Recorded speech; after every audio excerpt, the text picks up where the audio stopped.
Hi there, I'm Franklin Taggart, and I am a client navigator for Larimer SBDC. We are introducing consultants to you that you may want to work with in getting your business off the ground. The consultant that I'm going to be introducing you to in this segment is Kim Fisher, and Kim is one of our nonprofit specialists. Her specialty is very, very well defined. And we're going to go into that here in just a minute. But Kim, can you tell us a little bit about your role at SBDC? Absolutely. I am a nonprofit consultant, and I have been with the SBDC for 3 years now. My company is called Vision Catalyst, and my background is that I have over 30 years experience as a nonprofit executive. So that's a little bit what I bring to our consulting time. Can you tell me a little bit?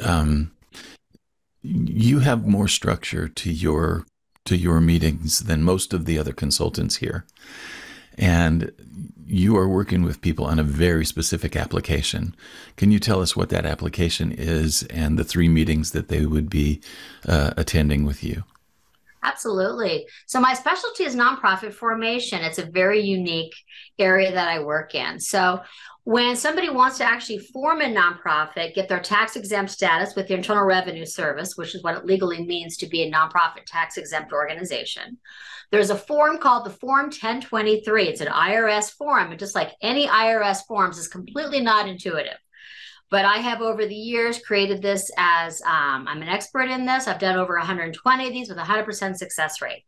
So the way that it works, Franklin, is the first meeting with me, they come and we just talk about whether you want to become a nonprofit, the pros and cons of becoming a nonprofit.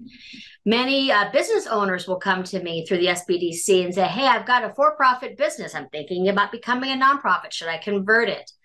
Or I have a for-profit company and I want to offer my services at a lower reduced rate. So I want to add a nonprofit arm. So I've done that within the SBDC, for an example, with a therapist, with an acupuncturist. I'm getting ready to work now with someone who has a landscaping company.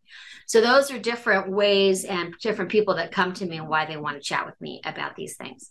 So then our first meeting is again at the overview and discussion if they want to move forward with it. If you decide you want to move forward with a nonprofit, the next step is to schedule a call with me where we incorporate you in the state of Colorado and get your employer identification number. By the way, I do work in all 50 states, so if you want to incorporate another state, we can certainly do that also.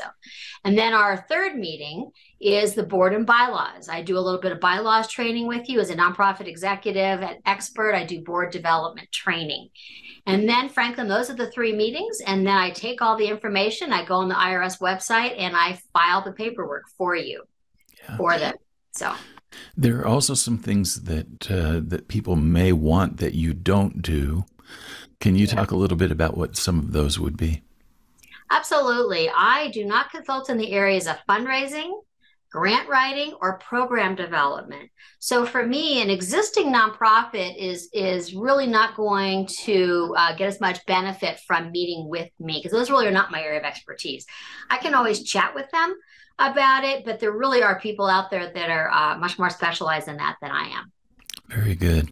Kim, can you tell us a little bit about how people should prepare for their first meeting with you? Absolutely. So first of all, there are a lot of fantastic consultants from the business perspective in the SBDC. So often I would suggest that clients will meet with another business consultant first, especially if they already have a business or they're thinking about a business, to see about their business idea from a for-profit perspective. And so that's a great way to start. And then before meeting with me is really thinking through, doing a little bit of research on your own about what are the pros and cons of being a nonprofit and the compliance issues and the board issues and all the things that you need to know. For an example, one of the things is that you are one vote of 3 people on your board. You have to have a minimum of 3 board members, which means that you technically do not own your organization. And so that's often a stopping place for people that have been used to having their own companies, making their own decisions, et cetera. So just kind of thinking through all of that and having your purpose statement, knowing what you want to do, who's your target market, who do you want to reach, how do you want to reach them, how are you going to create funding for your organization. As a nonprofit, of course, you're not selling anything. You are raising money from grants and donations. It's a very, very different kind of a dynamic than running a for-profit business.